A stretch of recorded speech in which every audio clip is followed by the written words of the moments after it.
नमस्कार, जनतंत्र टीवी देख रहे हैं आप। मैं हूं आपके साथ साहिल धूलिया। बुलेटिन की शुरुआत करेंगे। आज से भारतीय जनता पार्टी का सदस्यता अभियान शुरू हो रहा है। सीएम पुष्कर सिंह धामी आज बीजेपी की सदस्यता एक बार फिर से लेंगे। तो बीजेपी सदस्यता अभियान के तहत वो सदस्यता ग्रहण करेंगे। देहरादून में बीजेपी प्रदेश कार्यालय में इस खास कार्यक्रम का आयोजन होगा। बड़ी खबर आपको बता रहे हैं। तो उत्तराखंड के मुख्यमंत्री पुष्कर सिंह धामी आज भारतीय जनता पार्टी की पुनः सदस्यता ग्रहण करने वाले हैं, जिसको लेकर खास कार्यक्रम देहरादून में बीजेपी प्रदेश कार्यालय में आयोजित होगा। बड़ी खबर आपको बता रहे हैं। तो आज से भारतीय जनता पार्टी का सदस्यता अभियान शुरू हो रहा है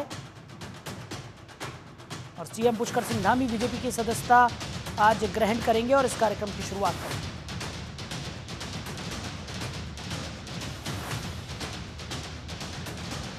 तो उत्तराखंड के मुख्यमंत्री पुष्कर सिंह धामी ये सदस्यता ग्रहण करेंगे। तो आज से भारतीय जनता पार्टी का सदस्यता अभियान शुरू हो रहा है।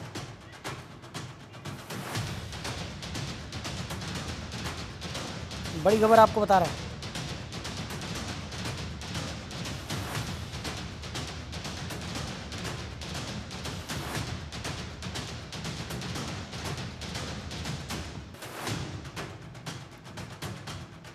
भारतीय जनता पार्टी का ये सदस्यता अभियान आज से शुरू हो रहा है। मुख्यमंत्री पुष्कर सिंह धामी आज पुनः भारतीय जनता पार्टी की सदस्यता ग्रहण कर इस कार्यक्रम का शुभारंभ करेंगे, इस अभियान की शुरुआत करेंगे। तो बीजेपी प्रदेश कार्यालय देहरादून में इस कार्यक्रम का आयोजन होगा। बड़ी खबर आपको बता रहे हैं।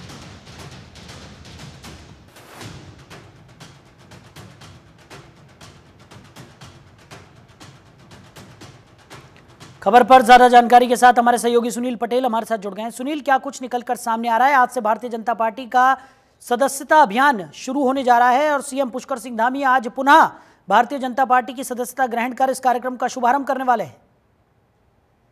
साहिल, देखिए, बिल्कुल बताना चाहूँगा जिस तरीके से भारतीय जनता पार्टी जो है हर 6 साल में इस अभियान को चलाती है, क्योंकि भारतीय जनता पार्टी का ये मनोबल है कि उनको किस तरह से अपने सदस्यों को बनाकर रखना है, क्योंकि हर 6 साल बाद वो ये देखती है कि कितने सदस्य उनके बढ़ते हैं, कितनी तादाद बढ़ती है या घटती है, उसका भी वो अंदाजा ऐसे लगाते हैं, जिसकी शुरुआत आज उत्तराखंड में भी होने जा रही है। उत्तराखंड के जो मुख्यमंत्री हैं पुष्कर सिंह धामी आज अभी आधे घंटे बाद लगभग खैर आपके प्रदेश मुख्यालय पहुंचेंगे, जहां पर प्रदेश अध्यक्ष है महेंद्र भट्ट को आज सदस्यता दिलाएंगे, क्योंकि महेंद्र भट्ट के द्वारा जगह जगह कार्यक्रम जाकर बताया गया है कि अब कोई भी भारतीय जनता पार्टी का सदस्य नहीं है और जो सदस्य बनेंगे वो नए तरीके से बनेंगे। अब जो मिसमोड़ करके और अलग सदस्यता लेकर के जो सदस्य बनेंगे वो भारतीय जनता पार्टी के जो है सदस्य रहेंगे। इस तरीके से आज 11 जो सीएम पुष्कर सिंह धामी है वो सदस्यता लेंगे। उसके बाद सभी को जो है कहा गया है कि जो कोई विधायक हो या नेता हो या कोई जो मंडल अध्यक्ष होते हैं या जिला अध्यक्ष होते हैं, वो घर घर जाकर के भी साहिल जो सदस्यता अभियान को चलाएंगे और लोगों को भारतीय जनता पार्टी की सदस्यता दिलाएंगे। साहिल, सुनील, वहीं अगर बात की जाए जिस तरीके से भारतीय जनता पार्टी ने एक बड़ा लक्ष्य रखा है और उस लक्ष्य प्राप्ति के लिए तमाम जो पदाधिकारी हैं, तमाम जो कार्यकर्ता हैं, उनको अलग अलग मोर्चों पर जिम्मेदारियां भी यहां पर सौंपी गई है। भारतीय जनता पार्टी का पूरा प्रयास है कि उस लक्ष्य को हासिल किया जाए और एक बड़ा लक्ष्य है तो वो लक्ष्य प्राप्ति के लिए तमाम प्रयत्न यहां पर भारतीय जनता पार्टी को करने पड़ रहे हैं। आज इस खास कार्यक्रम का भी आयोजन बीजेपी प्रदेश मुख्यालय में हो रहा है देहरादून में। क्या कुछ खास रहेगा इस कार्यक्रम में? किस तरीके का ये कार्यक्रम होगा? और सदस्य अभियान की अगर हम बात करें तो घर घर जाकर भारतीय जनता पार्टी के जो पदाधिकारी हैं, कार्यकर्ता हैं, लोगों को जोड़ने वाले हैं, उसको लेकर क्या कुछ तैयारियां देखने को मिल रही है? साहिल, बिल्कुल, देखिए, जिस तरीके से बात करें तो जिस तरीके से जो ये अभियान चलाया गया है भारतीय जनता पार्टी के द्वारा, वो जगह जगह जाकर घर घर जाकर इस जो प्रोग्राम को चलाएंगे और जो जिला अध्यक्ष हर जिले में बनाए गए हैं, मंडल अध्यक्ष हर जिले में बनाए गए हैं, जो सभी को यहाँ पर जो भारतीय जनता पार्टी के जो पदाधिकारी है उन्होंने जिम्मेदारी सौंपी है कि जिम्मेदारी के साथ में उनको चलना होगा। जिम्मेदारी को लेकर के घर घर जाना होगा। जो लक्ष्य भारतीय जनता पार्टी ने लिया है उसको पूरा करने के लिए यहाँ पर पूरे जो जोर लगाए जा रहे हैं, क्योंकि जिस तरीके से देखा है तो भारतीय जनता पार्टी अपने आप को देश की सबसे बड़ी पार्टी बताती है। उसी सबसे बड़ी पार्टी के चलते इस अभियान को चलाया जा रहा है और हर जो आपका ये हर 6 साल में चला जाता है उसको लेकर के तभी चला जा रहा है। शायद बिल्कुल सुनील, और जिस तरीके से सीएम पुष्कर सिंह धामी की अगर हम बात करें तो बढ़ चढ़कर इस अभियान को लेकर उनकी जो सक्रियता है वो लगातार देखने को मिल रही है। लोगों से जुड़ाव जो है भारतीय जनता पार्टी का वो ज़्यादा से ज़्यादा हो। इसी के तहत ये अभियान यहाँ पर चलाया जा रहा है। और उत्तराखंड में जिस मजबूत स्थिति में भारतीय जनता पार्टी है, माना जा सकता है कि इस अभियान से भारतीय जनता पार्टी को और ज़्यादा मजबूती यहाँ पर मिलेगी। बिल्कुल साहिल, देखिएगा मजबूती की बात करें तो क्योंकि भारतीय जनता पार्टी लगातार जो है वो हर तरीके से तैयारियों में रहती है और उन तैयारियों के साथ साथ वो जो भारतीय जनता पार्टी है वो लगातार हर प्रकार से हर समय। चलिए सुनील, हमारे साथ जुड़ने के लिए, इस तमाम जानकारी के लिए आपका बहुत शुक्रिया। आगे बढ़ते हैं। सीएम धामी आज कृषि विभाग की समीक्षा बैठक करेंगे। मुख्यमंत्री कृषि और उद्यान विभाग के कामों की जानकारी लेंगे। दोपहर 12 बजे सचिवालय में ये महत्वपूर्ण बैठक होने वाली है। बड़ी खबर बता रहे हैं आपको। कृषि विभाग की समीक्षा बैठक आज सीएम पुष्कर सिंह धामी करेंगे। मुख्यमंत्री कृषि और उद्यान विभाग के कामों की जानकारी लेंगे। दोपहर 12 बजे सचिवालय में ये महत्वपूर्ण बैठक होगी। बड़ी खबर आपको बता रहे हैं।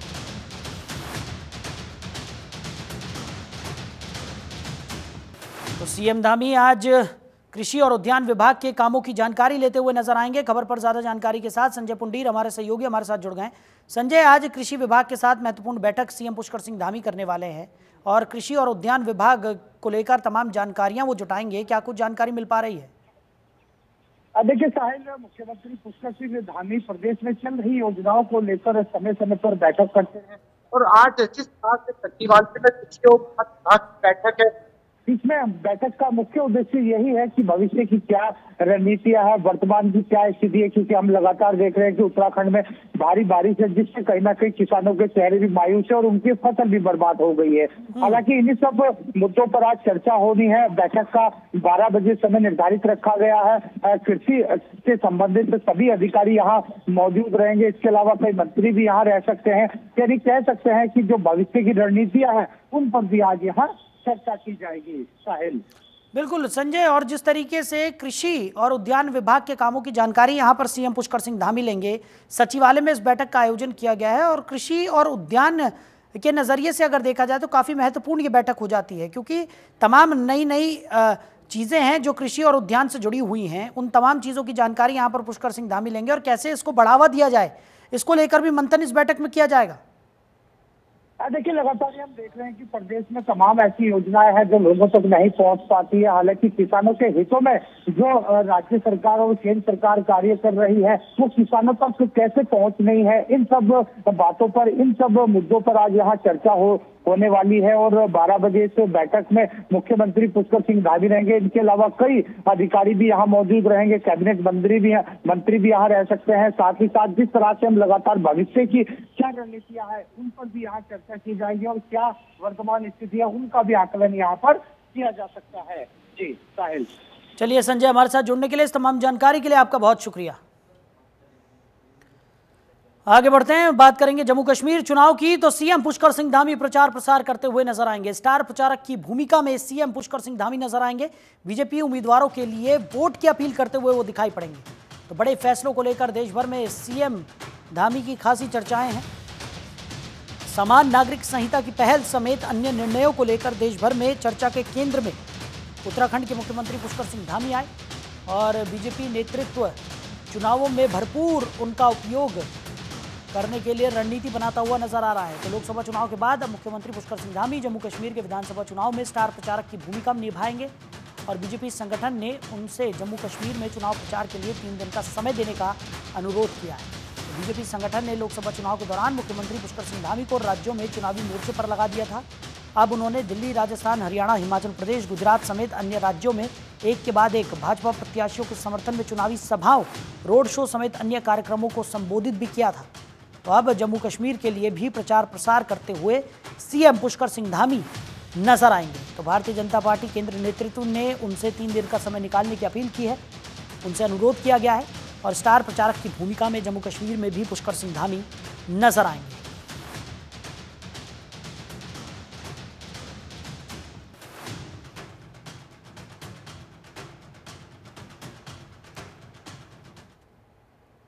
तो उत्तराखंड बोर्ड परीक्षा पैटर्न बदलेगा। पूरे सिलेबस से सवाल आएंगे, परीक्षा में ऑब्जेक्टिव प्रश्न पूछे जाएंगे। तो राज्यों की बोर्ड की बैठक में यह फैसला लिया गया है। परीक्षा में गड़बड़ी रोकने पर फोकस रहेगा। परीक्षा पैटर्न को बदलने की तैयारी यहां पर उत्तराखंड बोर्ड करता हुआ नजर आ रहा है। तो पूरे सिलेबस से सवाल आएंगे, परीक्षा में ऑब्जेक्टिव प्रश्न पूछे जाएंगे। तो परीक्षा में ऑब्जेक्टिव प्रश्नों को विद्यार्थियों को हल करना होगा और राज्यों की बोर्ड की बैठक में यह फैसला लिया गया है। बड़ी खबर आपको बता रहे हैं। तो परीक्षा में गड़बड़ी रोकने पर फोकस रहने वाला है। परीक्षा पैटर्न को बदलने की तैयारी यहां पर बोर्ड की तरफ से की जा रही है। तो उत्तराखंड बोर्ड परीक्षा का पैटर्न बदलेगा। पूरे सिलेबस से सवाल आएंगे और परीक्षा में ऑब्जेक्टिव प्रश्न पूछे जाएंगे।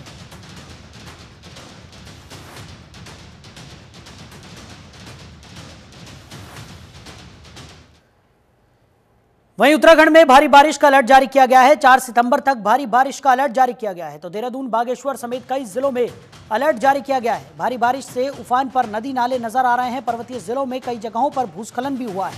सड़कों पर मलबा आने से कई मार्ग बाधित हो गए हैं। उत्तराखंड में इन दिनों भारी बारिश का दौर जारी है। भारी बारिश के चलते जनजीवन अस्त व्यस्त हो गया है। मौसम विभाग की ओर से जारी किए गए पूर्वानुमान के अनुसार आज प्रदेश के चमोली, रुद्रप्रयाग, पौड़ी, टिहरी, पिथौरागढ़ और नैनीताल जिले के अनेक स्थानों में हल्की से मध्यम वर्षा होने की संभावना है। वहीं देहरादून और बागेश्वर में कहीं कहीं भारी बारिश का अलर्ट जारी किया गया है। तो राजधानी देहरादून के मौसम की बात करें तो आज आसमान में आंशिक रूप से बादल छाए रहेंगे। कहीं हल्की से मध्यम बारिश हो सकती है तो कहीं गर्जना के साथ बौछार 1 या 2 दौर में हो सकती है।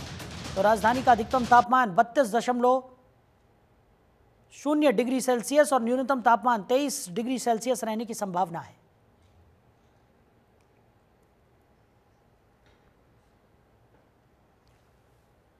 तो मौसम विभाग की तरफ से यह अलर्ट जारी किया गया है। कई जिलों में भारी बारिश का अलर्ट जारी किया गया है। लगातार हो रही बारिश ने उत्तराखंड में काफ़ी ज़्यादा परेशानियां यहां पर खड़ी कर दी हैं। तो कई जगहों पर भूस्खलन भी हुआ है जिससे कि कई मार्ग बाधित हो गए हैं। लगातार प्रशासन की तरफ से इन मार्गों को सुचारू करने का प्रयत्न किया जा रहा है, लेकिन लगातार हो रही बारिश प्रशासन की भी मुश्किलें बढ़ाती हुई नजर आ रही है। तो भारी बारिश के चलते आम जनजीवन अस्त व्यस्त हो गया है। कई जगहों पर जल भराव भी उत्तराखंड में देखने को मिल रहा है। तो लगातार हो रही बारिश की वजह से भूस्खलन भी कई जगहों पर देखने को मिला है। कई मार्ग बाधित हो गए हैं। आवागमन का खासा प्रभावित हुआ है। प्रशासन लगातार कोशिशों में जुटा हुआ है कि जल्द से जल्द इन मार्गों को सुचारू किया जाए, लेकिन लगातार हो रही बारिश प्रशासन के कार्यों में भी बाधा डाल रही है। तो 4 सितंबर तक भारी बारिश को लेकर अलर्ट जारी किया गया है। नदी नाले उफान पर हैं। लोगों से सावधानी बरतने की अपील भी मौसम विभाग की तरफ से की गई है। और कई जगहों पर पहाड़ से मलबा सड़कों पर आ गया है जिससे कि कई मार्ग भी बाधित हुए हैं। तो उत्तराखंड में भारी बारिश को लेकर मौसम विभाग ने अलर्ट जारी किया है।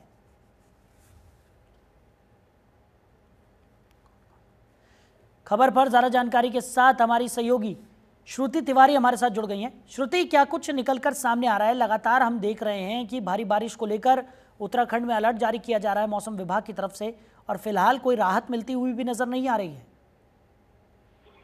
जी साहिल, अब बात करें नैनीताल और बागेश्वर जिलों में तो भारी बारिश की संभावना यहाँ पे बनी हुई है। इसे लेकर राज्य मौसम विज्ञान केंद्र ने मंगलवार को येलो अलर्ट जारी किया है। अगर मौसम विभाग की माने तो सभी जिलों में गरज के साथ बिजली गिरने और तेज से बहुत तीव्र बारिश की संभावना है। और कई जिलों की और बात करें तो मध्यम बारिश की संभावना भी है, जब अन्य जिलों में कुछ स्थानों पर हल्की बारिश से बौछार भी पड़ सकती है। श्रुति, वहीं अगर बात की जाए राजधानी देहरादून की तो वहां पर भी लगातार भारी बारिश का अलर्ट जारी किया गया है। कई जिलों में अलर्ट भी मौसम विभाग की तरफ से जारी किया जा रहा है। जल भराव की समस्या देखने को मिल रही है। नदी नाले उफान पर हैं। पहाड़ी इलाकों की बात करें तो कई जगहों पर पहाड़ से मलबा आने से कई मार्ग भी अवरुद्ध हो गए हैं, जिसकी वजह से खासा प्रभावित हुआ है आवागमन। क्या स्थिति इस वक्त बताई जा रही है और प्रशासन क्या कुछ कदम उठा रहा है? जी साहिल, अगर मौसम विभाग की माने तो अलर्ट के तहत संवेदनशील इलाकों में हल्के से मध्य भूस्खलन, चट्टान गिरने और बिजली गिरने की जनहानि की संभावना की चेतावनी दी गई है। और इसके अलावा भूस्खलन के चलते यातायात व्यवस्था भी प्रभावित हो सकती है। इससे लोगों को अत्यंत सतर्क रहने की सलाह दी गई है। अगर वही बात करें जल भराव की, तो बारिश नहीं होने पर लोग गर्मी से परेशान हो रहे हैं, जबकि अगर बारिश होने की बात करें तो मैदानी क्षेत्रों में जल भराव और पहाड़ी क्षेत्रों में भूस्खलन जैसी आपदाओं का सामना करना पड़ रहा है। श्रुति, मौसम विभाग की तरफ से तो फिलहाल अलर्ट जारी किया गया है और जल्द कोई राहत मिलती हुई नजर भी नहीं आ रही है। लोगों से अपील भी की जा रही है कि वो सावधानी यहाँ पर बरतें, नदी नाले उफान पर हैं। लेकिन स्थितियाँ जो हैं वो एक बार फिर से गंभीर होती हुई नजर आ रही हैं, क्योंकि बीच में बारिश जो है वो काफ़ी कम हो गई थी, लेकिन अब एक बार फिर से बारिश ने रफ्तार पकड़ ली है और जिस तरीके से हम लगातार देख रहे हैं कि स्थितियाँ जो है वो गंभीर बन रही हैं। जी साहिल, अगर बात करें तो जो प्रशासन है वो पूरी तरीके से अपने अलर्ट मोड पे नजर आ रहा है। जहां जहां ऐसी स्थिति बन रही है वहां पे पुलिस बल तैनाती के साथ काम करने में लगा हुआ है। और अगर बात करें सरकारें की तो श्रुति हमारी सहयोगी हमारे साथ जुड़ी हुई थी। श्रुति, आपका बहुत शुक्रिया तमाम जानकारी के लिए। तो मौसम विभाग की तरफ से लगातार भारी बारिश को लेकर अलर्ट जारी किया गया है और लगातार हो रही बारिश ने आम जनजीवन को भी अस्त व्यस्त कर दिया है। उधर केदार घाटी में भारी बारिश लगातार जारी है। बारिश के बीच केदारनाथ धाम दर्शन के बाद लौटे यात्री सोनप्रयाग से गौरीकुंड के बीच स्लाइडिंग जोन में फंस गए हैं। तो रास्ता बंद होने के कारण गौरीकुंड में करीब 1300 यात्री फंस गए हैं, जिन्हें जिला प्रशासन, एनडीआरएफ, एसडीआरएफ की टीम ने सुरक्षित सोनप्रयाग तक पहुंचाया। तो प्रशासन ने इस दौरान यात्रा पर आ रहे श्रद्धालुओं से मौसम की जानकारी लेने के बाद ही यात्रा पर आने की सलाह दी है। तो बरसात के समय यात्रा से बचने, गर्म कपड़े, छाता और बरसाती साथ रखने की भी अपील लोगों से की जा रही है।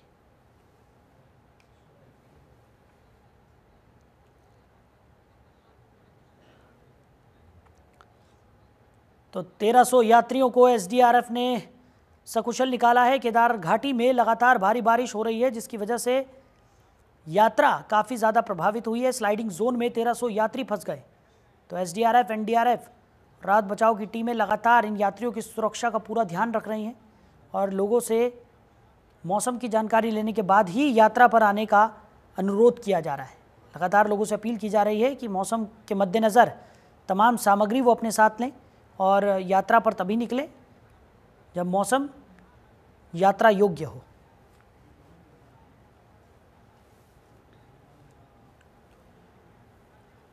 उधर चमोली के लोल्टी में अंग्रेजी शराब की दुकान खोले जाने का महिलाओं ने पुरजोर विरोध किया है। शराब की दुकान के बाहर महिलाओं ने जमकर प्रदर्शन किया, जिसके चलते अनुज्ञापी को शाम तक दुकान को बंद रखना पड़ा। वहीं गुस्साई महिलाओं और ग्रामीणों तहसील कार्यालय थराली पहुंचकर शराब की दुकान के विरोध में नारेबाजी भी की और उप जिलाधिकारी थराली को संबोधित पत्र प्रभारी तहसीलदार को सौंपा। तो ग्रामीणों ने लोल्टी स्थित शराब की उप दुकान को पूर्ण रूप से बंद करने की मांग की है और 1 सप्ताह के अंदर शराब की दुकान बंद न किए जाने की सूरत में उग्र आंदोलन की चेतावनी भी दी है।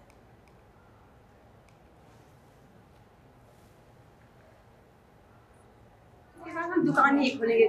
फिर 1 महीना हो गया, उन्होंने फिर खोल दिया अपना ठेका। हमने फिर आंदोलन किया। उसके बाद उन्होंने कहा कि आप आगे से निकल आओ, तो हम तभी ठेके को बंद नहीं करेंगे।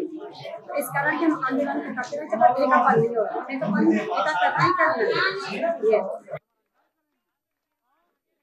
बच्चे और हमारे सब वहाँ पर दारू पी रहे हैं। जो छोटे छोटे बच्चे हैं वो भी वहीं पर शराब पी रहे हैं, हमारे मुंह के सामने पी रहे हैं। फिर इसीलिए हमने आज कितने 1 महीना हो गया उस समय से हम यहाँ आंदोलन पे हैं, धरना पे। कल भी हम सुबह से शाम 6 बजे तक 7 बजे तक वहीं थे। हमारे बच्चे और गाय भैंस घास सब हमारे वैसे ही रहे। इस कारण हमने आंदोलन किया है कि बिल्कुल वहाँ पर शराब की ठेका नहीं खोलनी चाहिए। हम बहुत परेशान हैं। हमारे वहाँ बच्चे नहीं, हमारी बहनें और हमारी माता लोग सब ये शराब के कारण सब विधवा हो रहे हैं। 30-35 साल से ऊपर कोई नहीं जी रहा है। इसी दुखी से हमको बहुत दुख हो रहा है कि ऐसे शराब की ठेका नहीं खोलनी चाहिए। मेरा शासन प्रशासन से हाथ जोड़कर अनुरोध है कि आप।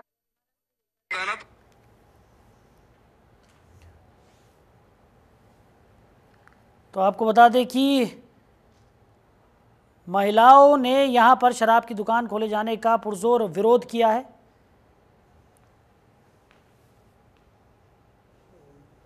चलिए आगे बढ़ते हैं, रुक करते हैं अगली बड़ी खबर का। उत्तराखंड से बड़ी खबर, नैनीताल दुग्ध संघ के अध्यक्ष मुकेश बोरा के समर्थन में दुग्ध उत्पादकों ने रोड पर रैली निकालते हुए मामले की निष्पक्ष जांच की। साथ ही जिलाधिकारी को संबोधित ज्ञापन तहसीलदार मनीषा बिष्ट को सौंपा गया, जिसके बाद दुग्ध उत्पादकों ने जुलूस प्रदर्शन के बाद राष्ट्रीय राजमार्ग पर साजिशकर्ताओं का पुतला दहन किया। बता दें कि मुकेश बोरा पर बीते दिनों महिला के द्वारा दुष्कर्म के आरोप लगाए गए थे, जिसके बाद मुकेश बोरा पर मुकदमा दर्ज हुआ था।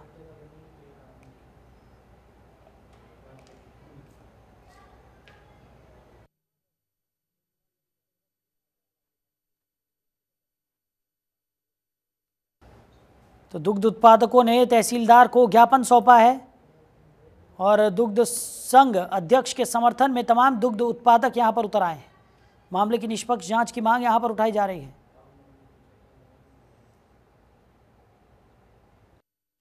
इसमें उनके पास बात है, इसमें उनकी अच्छी छवि है, तो छवि को धूमिल करने के लिए राजनीति भी और अन्य दुग्ध जो भी है कहते हैं कि आंचल राजा बन गया, ये महान हो गए, तो इनको डाउन करने के लिए किया जा रहा है। उस औरत को पैसे दिए जा रहे हैं हर तरफ से, और वो जो महिलाएं घर में घास घास काट के मेहनत करके यहाँ पर आई हैं और वो दूध के पैसों का इस्तेमाल कर रहे हैं, बिल्कुल उनका फंड नहीं मिल रहा है।